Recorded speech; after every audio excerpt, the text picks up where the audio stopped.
दोस्तों, Vodafone idea limited की बात करें तो स्टॉक ने आज फ्रेश 52 वीक का हाई बना के नया इतिहास रच दिया। तो वोडाफोन आइडिया के अंदर जो काफ़ी समय के बाद जो माहौल था वो काफ़ी पॉजिटिव हो गया। स्टॉक फिर से 13 तक पहुंच गया। उसके पीछे वजह है कुमार मंगलम बिरला का फैसला। कुमार मंगलम बिरला कंपनी में और पैसे लगा सकते।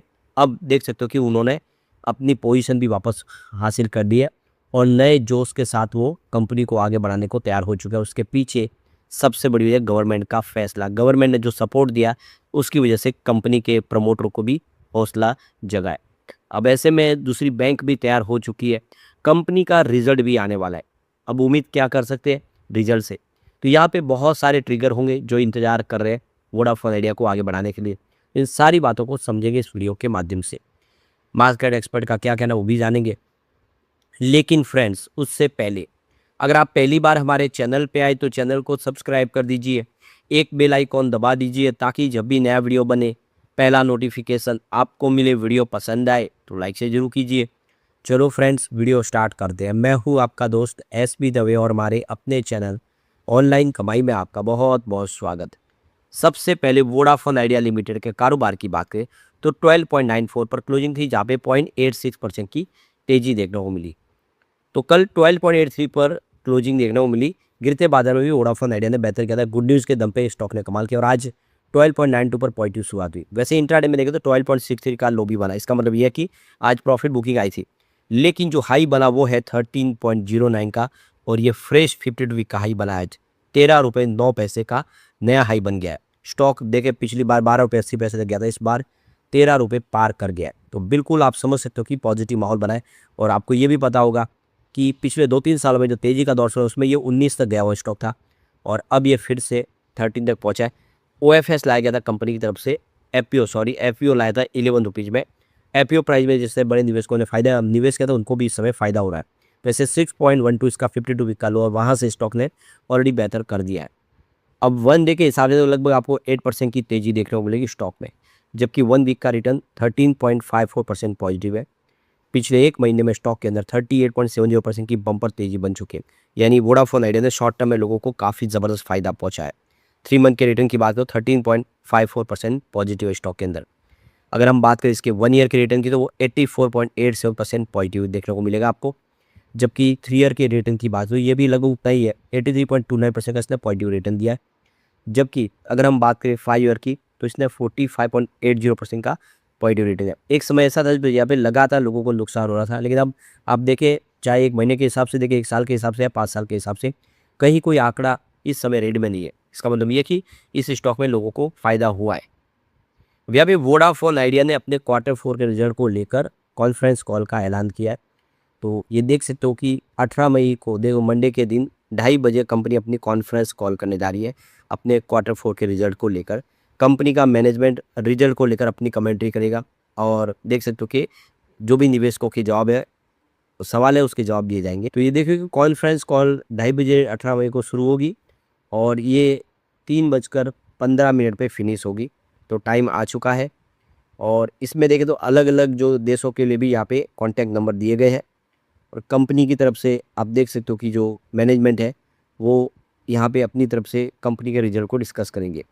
तो ये देख सकते हो कंपनी 16 मई को अपना Q4 का रिजल्ट लेकर आएगी और यहाँ पे इसके अलावा जो फंड के प्रस्ताव को भी मंजूरी मिलेगी इसी दिन।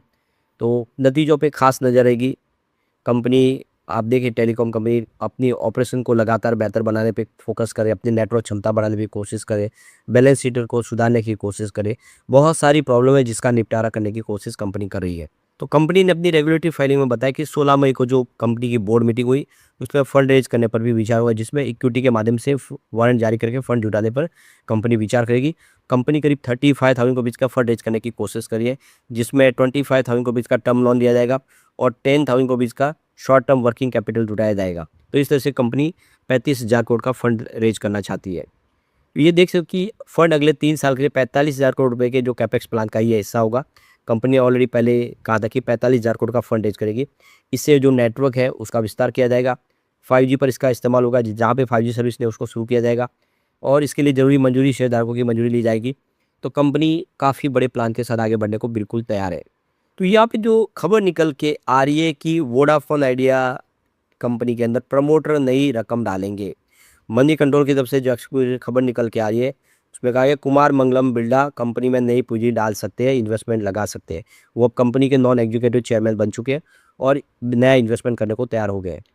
तो कुमार मंगलम बिरला ऐसे वक्त में पूंजी डाल रहे हैं जब कंपनी को फंड की सख्त ज़रूरत है। कंपनी को ऑपरेशन जारी रखने और टेक्नोलॉजी अपग्रेड करने के लिए नए इक्विपमेंट खरीदने हैं।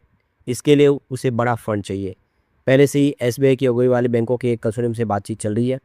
मनी कंट्रोल ने 12 मई को इस खबर इसके बारे में जानकारी दी थी। मनी कंट्रोल ने बताया कि बैंकों ने लोन देने के लिए वोडाफोन के सामने कुछ शर्तें रखी है।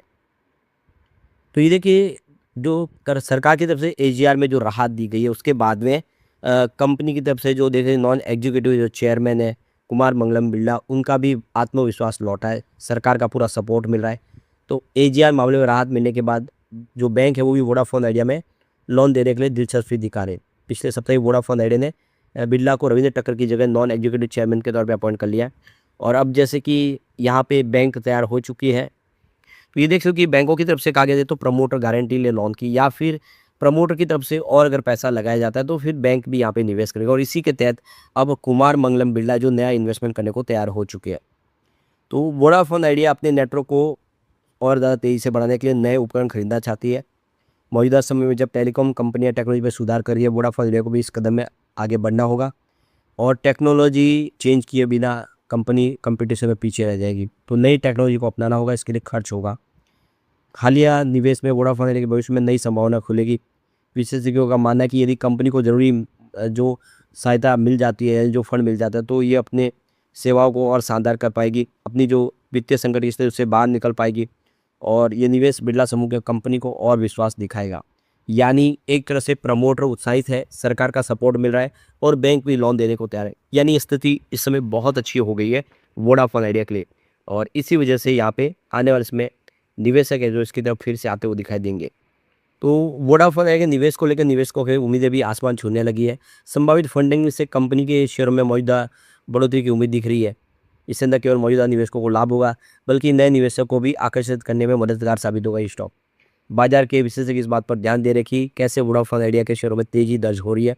कंपनी में बिरला के योगदान से शेयरों में अधिकतम लिक्विडिटी देखने को मिल रही है। इसके चलते अन्य जो निवेशक है वो भी निवेश करने के लिए उत्सुक हो सकते हैं। यानी नया निवेश आता हुआ कंपनी में दिखाई दे सकता है प्रमोटर के इस बड़े फैसले के साथ। यहाँ पे देखिए एजीआर बकाया कम हो गया है। 87,685 था जो घट के 64,046 करोड़ हो गया है। सरकार ने काफ़ी सारा इसका कर्ज कम कर लिया है। और आप देख सकते हो कि नॉन एग्जीक्यूटिव तौर पे चेयरमैन कुमार मंगलम बिरला आ चुके हैं। लगातार 2 महीनों से सब्सक्राइबर फिर बढ़ने लगे। ये सारी बातें साबित करिए कि वोडाफोन आइडिया के दिन पलट चुके हैं और आने वाले समय वोडाफोन आइडिया बेहतर कर सकता है। लेकिन फ्रेंड्स, कोई भी इन्वेस्टमेंट करने से पहले अपने फाइनेंशियल एडवाइजर से एडवाइस ले ले या अपना खुद का रिसर्च करें, क्योंकि मैंने वीडियो आपके एजुकेशनल पर्पज़ के लिए ही बनाया। वीडियो पसंद आए तो लाइक से जरूर कीजिए और चैनल को सब्सक्राइब कर दीजिए। Thank you friends.